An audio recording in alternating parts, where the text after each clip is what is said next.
बोलिए श्री हरि विष्णु भगवान की जय। श्री विष्णु भगवान के विभिन्न अवतारों की श्रृंखला में आज हम भगवान के चौथे अवतार श्री नर नारायण जी के विषय में ज्ञान अर्जित करेंगे। स्वयं भगवान वासुदेव ने सृष्टि के आरंभ में धर्म की सहधर्मिणी मूर्ति से 2 रूपों में अवतार धारण किया। वे अपने मस्तक पर जटामंडल धारण किए हुए थे। उनके हाथों में हंस, चरणों में चक्र व वक्षस्थल में श्रीवत्स के चिन्ह सुशोभित थे। उनकी बड़ी बड़ी भुजाएं, मेघ के समान गंभीर स्वर, सुंदर मुख, चौड़ा ललाट, बांकी भौहें, सुंदर ठोड़ी और मनोहर नासिका थी। उनका संपूर्ण वेश तपस्वियों का था। वे अत्यंत तेजस्वी, रूप, रंग और स्वभाव में एक से थे। उन वरदाता तपस्वियों के नाम थे नर और नारायण।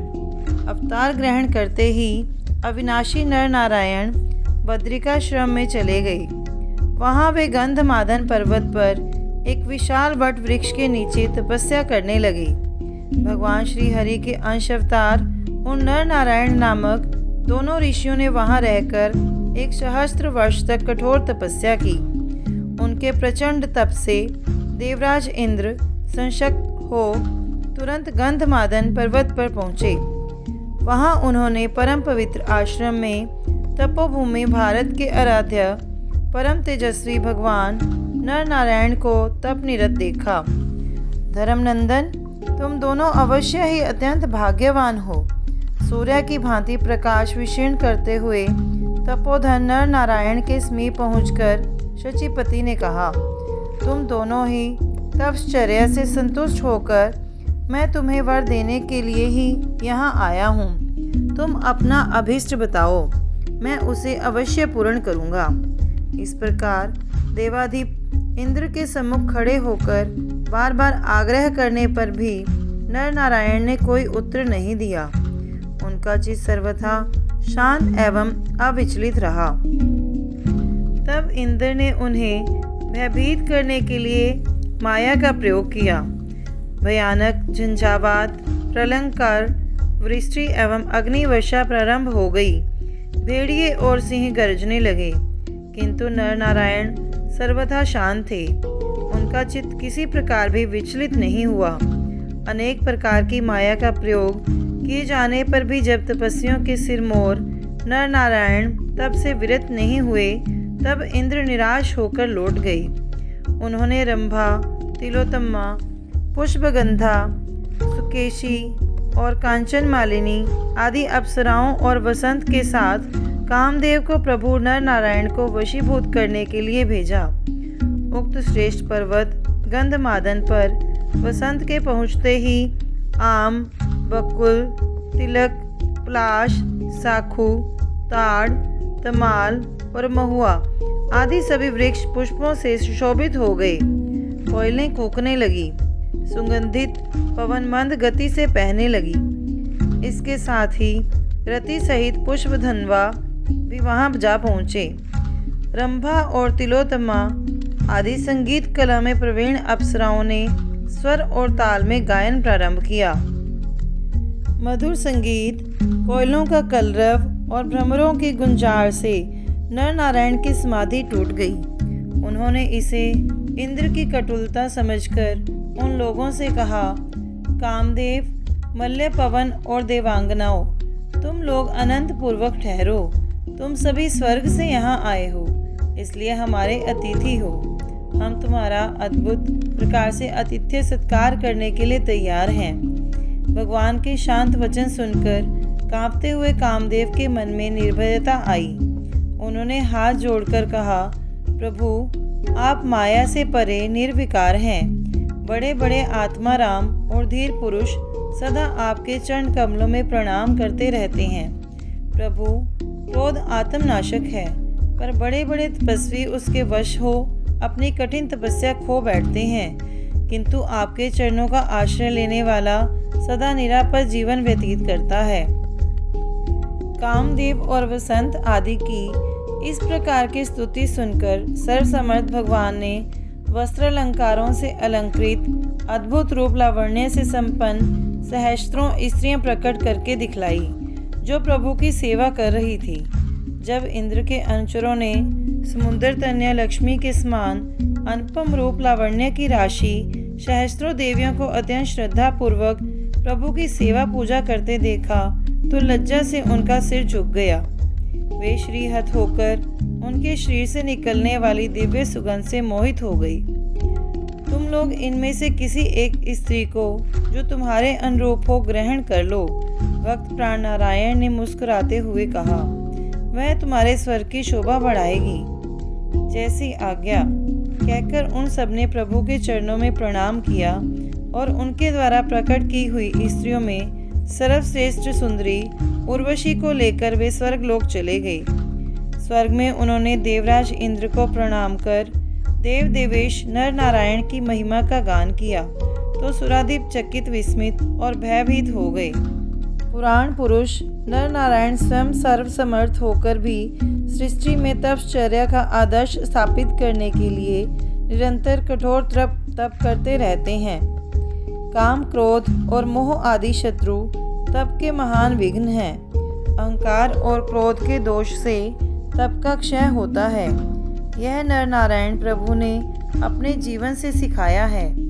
बात तब की है जब अपने पिता हिरण्यकश्यप के श्रीरांत के बाद भक्तवर प्रहलाद भगवान नरसिंह के आदेश से पाताल में रहने लगे। वहीं उनकी राजधानी थी। वे अत्यंत धर्मपूर्वक शासन करते थे।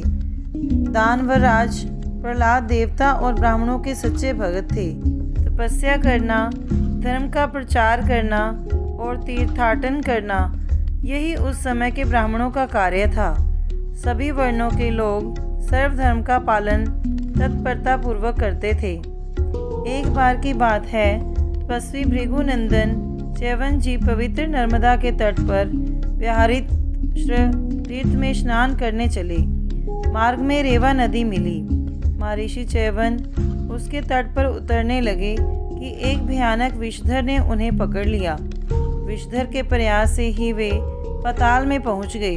विवश होकर ऋषि मन ही मन कमल लोचन श्री हरि का ध्यान करने लगे। ध्यान करते ही उनका सर्प विष दूर हो गया और तपस्वी समझकर सर्प ने भी भयवश उन्हें छोड़ दिया और शाप भय से नाग कन्याएं ऋषि की पूजा करने लगी। इसके अनंतर महर्षि च्यवन दानवों और नागों की पुरी में जाकर वहाँ का दृश्य देखने लगी। भगवान, आप यहाँ कैसे पधारे? दानवराज प्रहलाद की उन पर दृष्टि पड़ी तो उन्होंने ऋषि की विधिवत पूजा की और फिर पूछा, सुरेश्वर इंद्र हम लोगों से शत्रुता रखते हैं, कहीं उन्होंने तो मेरा भेद लेने के लिए आपको नहीं भेजा है? कृपया पूर्वक सत्य बताइए। राजन, मैं भृगु का धर्मात्मा पुत्र च्यवन हूँ। महर्षि ने उत्तर दिया, मैं इंद्र का दौत्य कर्म क्यों करने लगा? आप श्री विष्णु के भक्त हैं, मुझे भी वैसा ही समझिए। और फिर उन्होंने अपने पातालपुरी में प्रविष्ट होने की सारी घटना उन्हें बता दी। ऋषि के उत्तर से संतुष्ट होकर प्रहलाद जी ने उनसे पृथ्वी के पवित्र तीर्थों के संबंध में पूछा।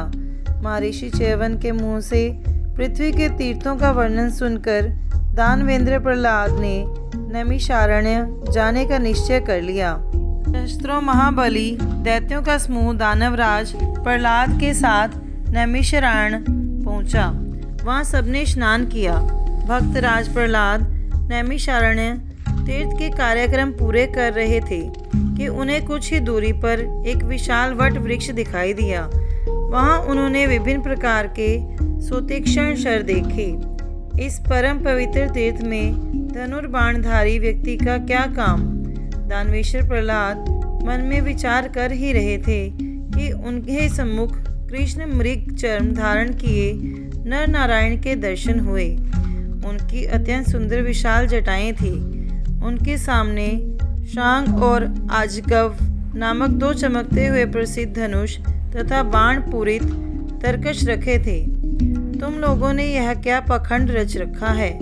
ध्यान मग्न धर्मनंदन नर नारायण को देखकर क्रोध से नेत्र लाल किए भक्त प्रहलाद ने कहा, उत्कट तप और धनुर्बाण धारण ऐसा आश्चर्य तो कहीं नहीं देखा। इस प्रकार के आडंबर से धर्म की क्षति होती है। तुम्हें तो धर्म आचरण ही उचित है। दानवेंद्र, तुम हमारी तपस्या की व्यर्थ चिंता मत करो। नारायण बोले, युद्ध और तप दोनों में हमारी गति है। ब्राह्मणों की व्यर्थ चर्चा उचित नहीं। तुम अपना मार्ग पकड़ो। तपस्वियों, तुम्हें व्यर्थ अहंकार उचित नहीं। दैत्येंद्र प्रहलाद ने कहा, मैं दैत्यों का राजा हूँ। धर्म रक्षा मेरा कर्तव्य है। मेरे रहते इस पावन क्षेत्र में तुम्हारा यह आचरण उचित नहीं। यदि तुम्हारे पास ऐसी कोई शक्ति है तो रणभूमि में उसका प्रदर्शन करो। तुम्हारी इच्छा की पूर्ति हो जाएगी। भगवान नर ने तुरंत उत्तर दिया, युद्ध में तुम मेरे सामने आ जाओ। यद्यपि इंद्रजयी नर नारायण कठोर तपस्वी हैं, अत्यंत क्रुद्ध होकर अप्रतिम बलशाली वीर प्रहलाद ने प्रतिज्ञा की, तथापि मैं इन तपस्वियों को अवश्य पराजित करूंगा। प्रहलाद ने धनुष उठा लिया और नर से भयानक संग्राम होने लगा। पीछे नारायण ने भी युद्ध में भाग लिया। दोनों पक्ष एक दूसरे पर भयानक अस्त्रों का प्रहार करते रहे। उनका यह युद्ध इंद्र सहित कितने ही देवता आकाश में विमान पर बैठे चकित हो देख रहे थे। विश्ववंत नर नारायण तथा दानव कुलभूषण प्रहलाद का यह युद्ध देवताओं के 1000 वर्ष तक चलता रहा, पर कोई पक्ष विचलित नहीं हुआ।